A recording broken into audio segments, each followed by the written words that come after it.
Hey, welcome to the show, everyone. And the question is, if you live stream and no one's there to watch it, did it actually happen? That's a question. But ladies and gentlemen, welcome to the circus of the mind. Today we're going to go into the subject that's as slippery as I forgot. Oh, that's right. Our beloved, befuddling human memory. You know, that thing we rely on to remember our ex's birthday, our Netflix password, that one dance move we learned in high school that we unleashed at the office party. Let me tell you, folks, our memories are about as reliable as a politician's promise. We all think that our memories are like steel traps, capturing moments with pristine accuracy, but in reality, they're more like leaky faucets, dribbling out fragments of reality, mixing them with a dash of fiction and a sprinkle of wishful thinking. It's like our brains have turned into overenthusiastic storytellers, adding a twist here and there, and a turn just to keep things interesting. I mean, think about it. How many times you've been absolutely convinced, positively convinced, that your version of an event is the undisputed truth, only to have a friend pull out a photo that completely shatters your crafted narrative. It's like our reality has a sense of humor, and it loves to play pranks on our oh-so-confident memories. Don't get me started on the Mandela effect, you know, that phenomenon where a large group of people remember something happening a certain way, only to find out they've been living in a collective alternative universe. It's like reality itself is trolling us, changing street signs and brand logos just to mess with our heads. But here's the kicker, folks. Our memories aren't just quirky. They aren't just a quirky. Why do I put quirky in a monologue? That's a hard word to say. Our memories just aren't a party trick. They'll shape all our perceptions, influence our decisions, and mold our beliefs. So imagine building the foundation of your life on a house of cards made of mismatched memories. It's like trying to build a skyscraper on a trampoline. Sooner or later, it's all going to come crashing down. So what's the antidote to this cognitive chaos, you ask? Well, accurate data. Yeah, that's right, data. The unsung hero of truth-seeking. We recognize that our memories are about as reliable as a 30-day weather forecast. It's time to embrace the world of facts, figures, and hard evidence. In a society where fake news and alternative facts have become buzzwords, let's make a pact to demand some evidence, cross-check some sources, and accept that our brains aren't all that. They let some grains of truth slip through while retaining a whole lot of fluff. It's like a game of mental Jenga, and only the solid blocks of data can keep the tower from tumbling. So next time your buddy insists they totally aced that karaoke rendition of Bohemian Rhapsody, ask for video receipt. Let's celebrate the wild and downright crazy world of our fallible memories. And let's also salute the data-driven reality that keeps us tethered to the ground. My name's Tom Coffee. This is the Coffee and Nuance Show, the best censored commentary news show live right now. Flame on.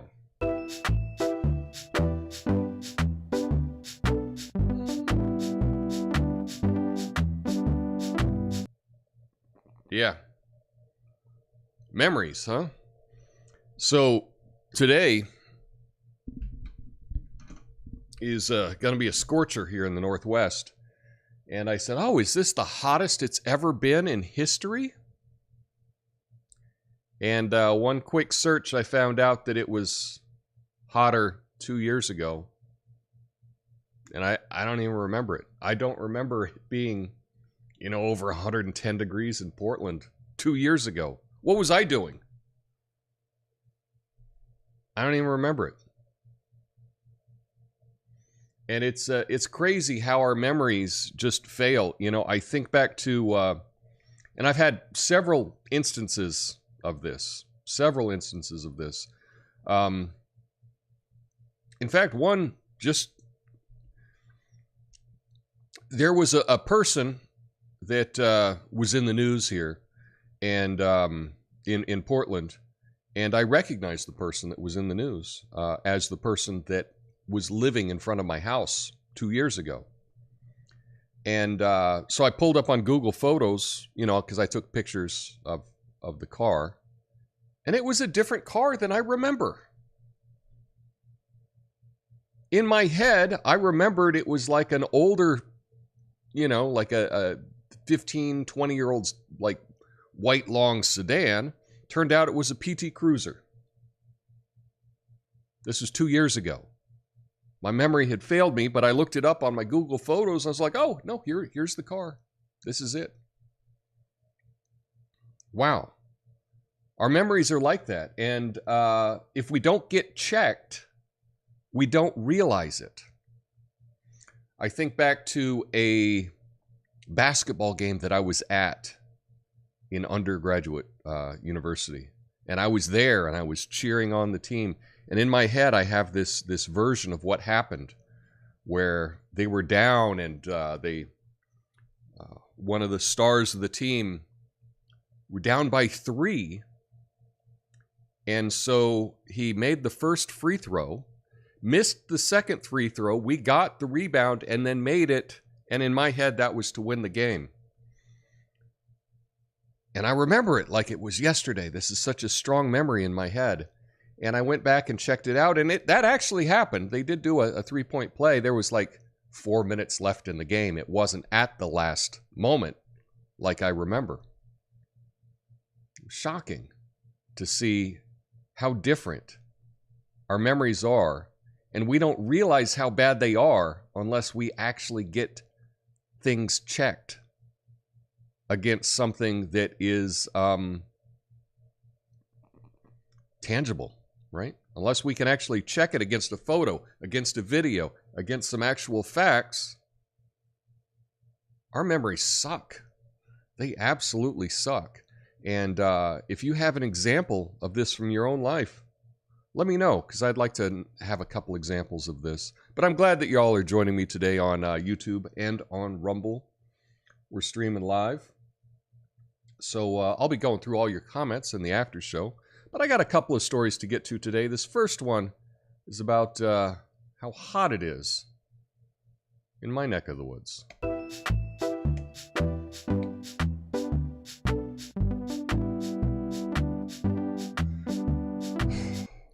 So yeah, extreme heat hits the Pacific Northwest and Gulf Coast. Heat warnings across California to Washington. Highs around 90 in Seattle, hundreds in Portland. Even higher in Oregon.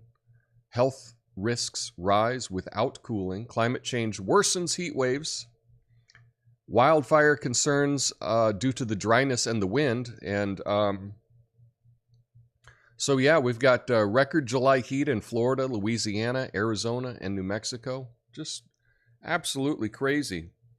And again, this goes to actually having data and looking at data.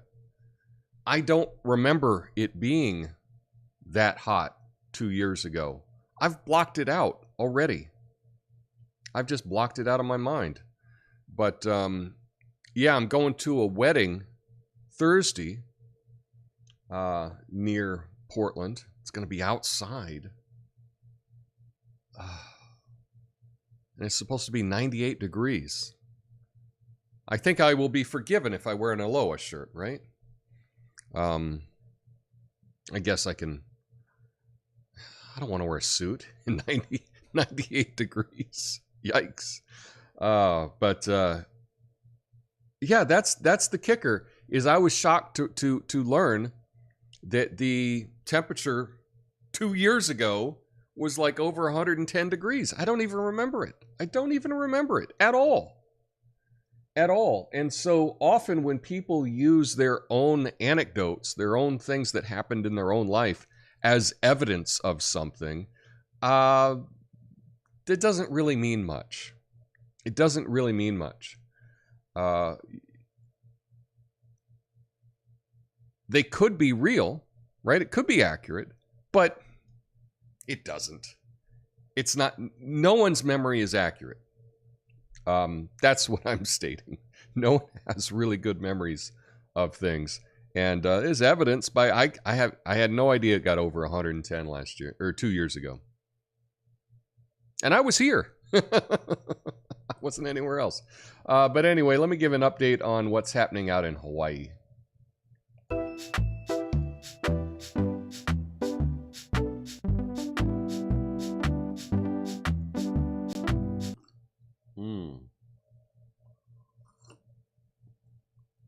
Governor Josh Green warned that the death toll in the Maui wildfires could rise by 10 to 20 people per day as recovery efforts continue. The fires are now the deadliest in modern U.S. history, with 96 confirmed deaths.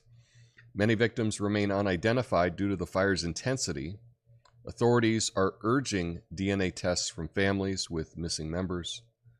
Questions have arisen about Hawaiian Electric's role in the disaster. Senator Mazie Hirano supports an investigation into officials' response.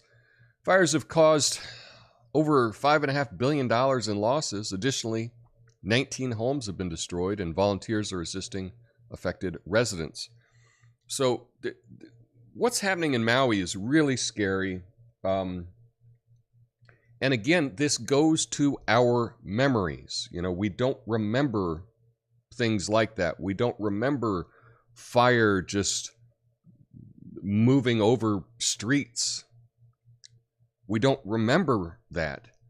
It doesn't mean that that hasn't happened before. Our memories suck. Okay?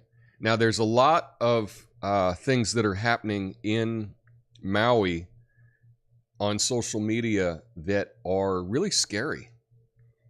A lot of theories about different things. I think it's a little bit too quick, I think, to jump to any conclusions. I think for the most part, we need to err on the side of people tried their best. And some people were terrible at their jobs. Okay?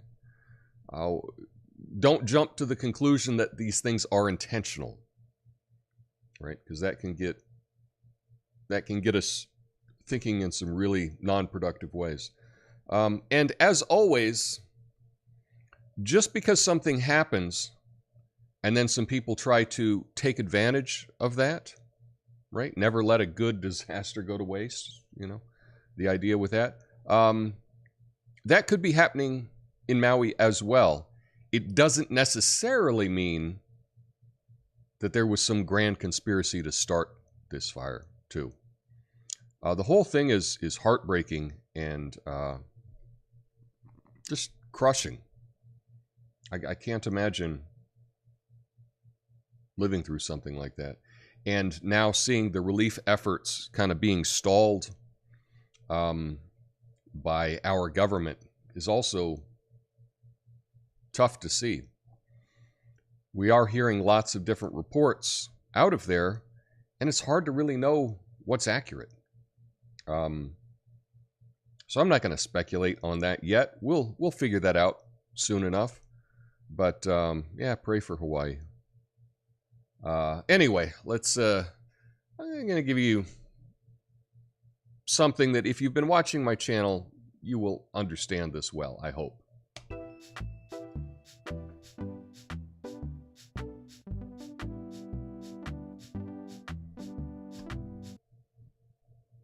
So here's the story, and I want you to think about this headline. In fact, I'll show you the headline before we read the story. Can I not? There we go. Argentina devalues its currency, jacks up interest rates after shock far-right primary win. What is the interesting thing about this headline? Okay. Do you know the interesting thing about this headline? What is a bit deceptive about it? Argentina devalues its currency, jacks up interest rates after shock far-right primary win. Well, let me get into the story and then we'll talk about that.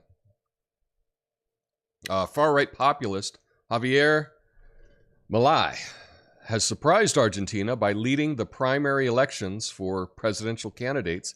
He advocates the abolishing of the central bank, denies climate change, opposes sex education, supports legalizing organ sales, yikes, and wants easier access to handguns. Whoa.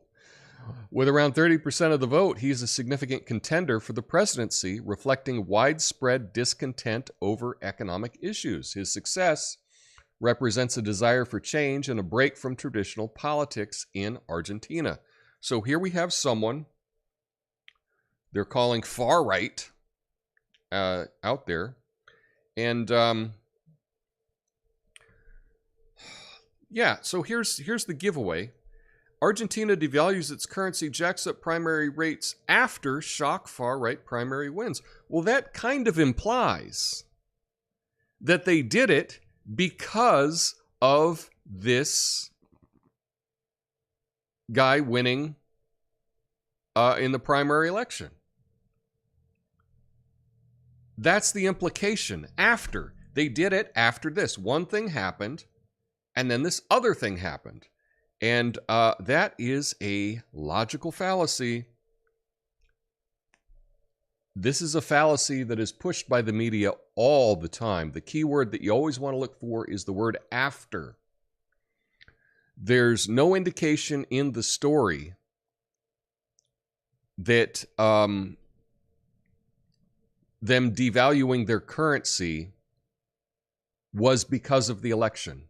There's no indication whatsoever. Now, it could be. Maybe that's the reason they did it. Perhaps it is. There's nothing in the story that supports the conclusion that you would get if you were to only read the headline. And so that is the important part of the story. When you see a headline, you see after in the headline, they're implying that one is causing the other. But that's all it is. It's an implication. And, if you don't want radical, right-wing, authoritarian people to take over, then the way to get that is to not allow society to go so bad that people are craving a right-wing authoritarian. You may have seen over the weekend the retail theft in Southern California at the Nordstrom, where they had 30 people, organized gang, run in and rob luxury gifts, luxury goods. And no one could do anything to stop it. Mainly because if you try to stop something like that, you'd probably be punished. I know you'd be punished here in Portland if you tried to stop anyone from shoplifting. The local DA would come down on the side of the shoplifter. That's just the reality.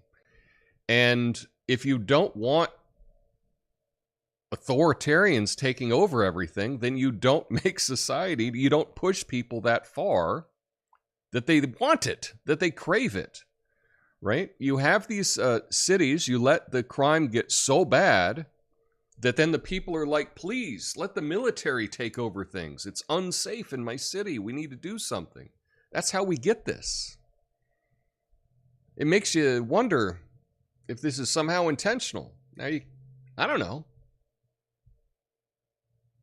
I don't know that that's the case at all, but you're probably not going to get these right-wing authoritarians winning the presidency in countries if things haven't gotten so bad. If the previous governments hadn't done such a poor job of managing the country that people are calling for it. So that's what's happening in Argentina. Ooh, kind of nuts. I was hoping, I was thinking that I wanted to, that on my next overseas trip, that I would include Argentina. I will have to keep following these stories to see if I'll actually go there or not, because things are getting a little dicey, a little dicey down there. Anyway, we need some good news, so let's get to some good news.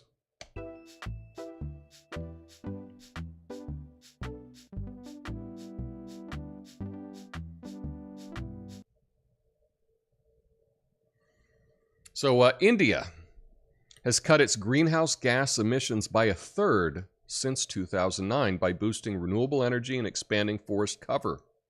This progress puts it on track to meet emissions targets. The reduction is measured using emissions intensity, relating emissions to GDP. Annual emissions cuts have improved by 1.5% to 3%, according to a UN report. Increased forest cover added 42 million tons of carbon storage. Renewable energy and nuclear energy now make up a quarter of India's electricity generation. So,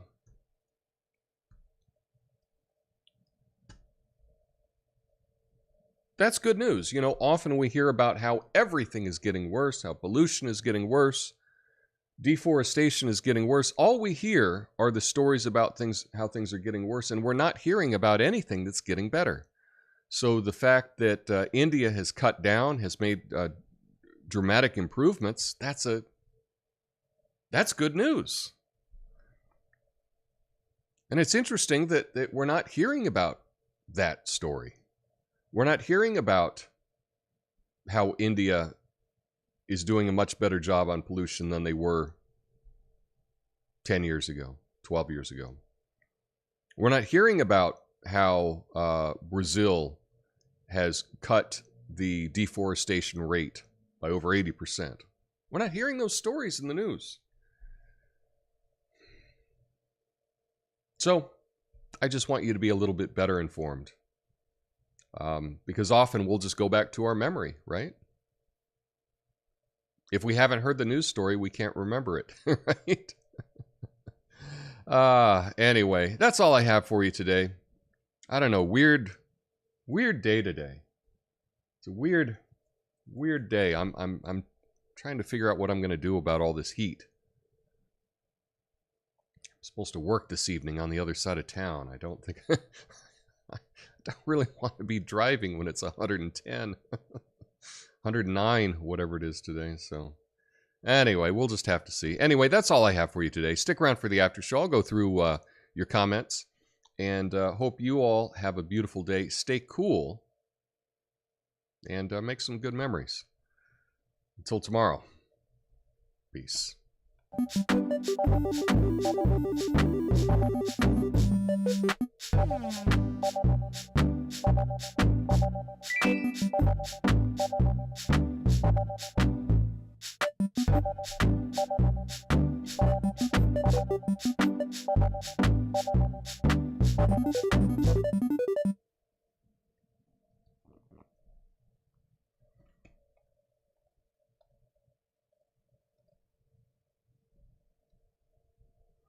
Here we are. What's up, Duggo, over on Rumble? Good to see you. Testing. Cool, it's working. Yeah, not my problem. It is working. It's been raining like crazy here in southeast Missouri. Well, we could use some rain here. We've not had rain. I think we had one day that we had rained for half an hour or something. It was very, very short. But other than that, I don't think it's rained all summer here. It's really, really, really dry. The problem with crime out of control in left-wing cities is because authoritarians have taken them over. No one has the freedom to protect their lives and prosperity. What are you talking about? This is how you get authoritarians in power, LOL. Well, what I mean is, if you didn't want, let's say, like a military state in your city, if you didn't want, I'm trying to think of the best way to explain this. And it all depends on authoritarians. Yes, I understand that many people would classify a lot of the left-wing cities that they're in as authoritarian.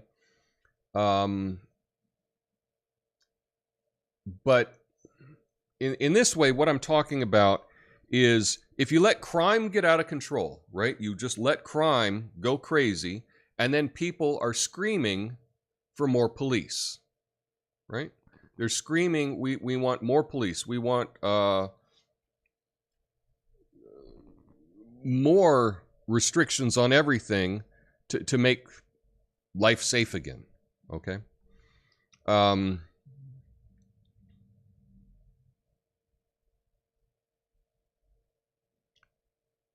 And so we're seeing this rise of kind of authoritarian in places that are out of control, where they've let things just get so bad that someone wants someone to come in and fix it. And they don't care if they take away freedoms. They don't care if they... So it's all, I guess... I'm not saying that's not necessarily bad in all cases, right? There's the dictator in the polo shirt, right? There's the benevolent dictator can come in and can make things better, right? That's also possible. But you saw it with like the defunding the police. They defund the police. Everything goes to hell in a lot of cities. And then everyone's screaming for, please refund the police, give the police more money. Cause and effect. Argentina overseas, I think if you can drive there, it's not overseas. You can't drive to South America. Can't do it. You cannot drive to South America. There is a section between Colombia and Panama that there are no roads to drive. That's just reality. So what happens is when people drive down that far, then you will get on a ferry and it can take you around some area. Is it the Darien Gap, I guess is what it's called? There are no roads there. There are no roads. You cannot drive through there. So people will go around them on ferries. But technically, right, if we want to be literal, you cannot drive all the way to South America. So I stand corrected, and I will say Argentina is overseas. That's I'm sticking with that. Anyway, let's see. Natasha over on YouTube says, memory is just the tip of the iceberg. Lots of things about me suck. But I have discovered that some people manage to conveniently forget things that did actually happen. There's a lot of that. And the thing is, we all do this, right? We all suppress some things. We all write our own narrative, what happens in the world. We all see reality differently. We do. And it's just being aware that we all have different perspectives on things can really help us relate to others better. I remember getting into an argument with my mom. I slapped her, but she says that it was her who slapped me. I like her version better. Oh, I'm sorry anyone got slapped, but it is just memories are a trip. They're a trip. Every day is a new temperature, wildfire, hurricane record if you forget the past. It's how they get you. Yeah, again, like that's the thing, is keying in on data. And one of the things with data, especially around climate change and temperatures and things like that, a lot of data sets are being changed. Now, there could be very good reason to change data sets, okay? There can be a good reason for that. I'm not saying that. But we measure temperature in different ways now. So if you're measuring temperature with, say, a digital thermometer as opposed to an old mercury thermometer, right? You may get different results, okay? And if everything, and, you know, if you are taking the temperature, let's say at the ground, right? Or if you're taking the temperature 3 meters above concrete, you may get a different temperature. And so when we're looking at these historical numbers in temperature, it's important to understand that a lot of times the data sets have been changed, and they could be changed for good reason. They could just be making estimates on things. But it is important to know that if we're recording things differently, we can't necessarily count on all the data being accurate. That's just the reality of it. Natasha says Maui gets to build back better now. Yeah. Punishment for electing far-right folk. Yeah, I don't, look, here's the thing. I don't know a whole lot about this guy in Argentina. I did see some of the things that they claimed that he was for. I don't necessarily, I haven't checked it out myself, so I don't really know if that's true, if he were actually pushing some of these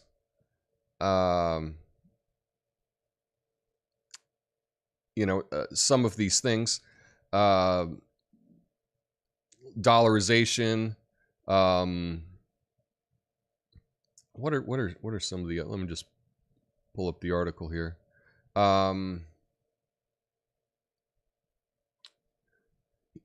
More access to handguns. He wants to legalize organ sales, and I think I do want to do maybe a fact check on this. I haven't looked into it.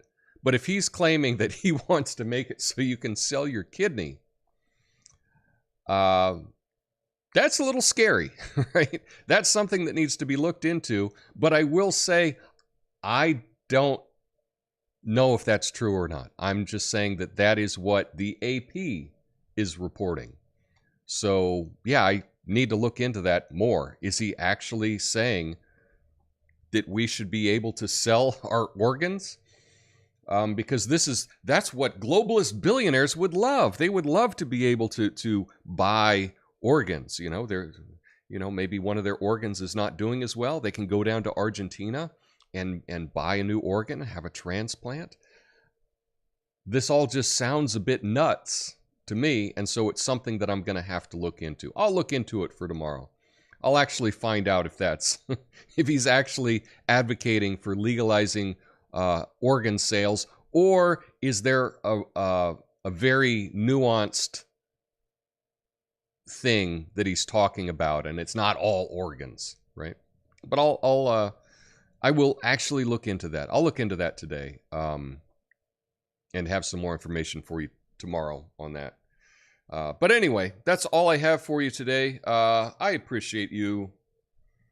Weird day. It's already hot here, and I don't know, just a weird Monday, but it's like that sometimes. Anyway, I hope you all have a beautiful day. I'll look into this organ selling Argentina thing, and I'll give you an update on that tomorrow. Anyway, hope you all have a beautiful day. Till then, peace.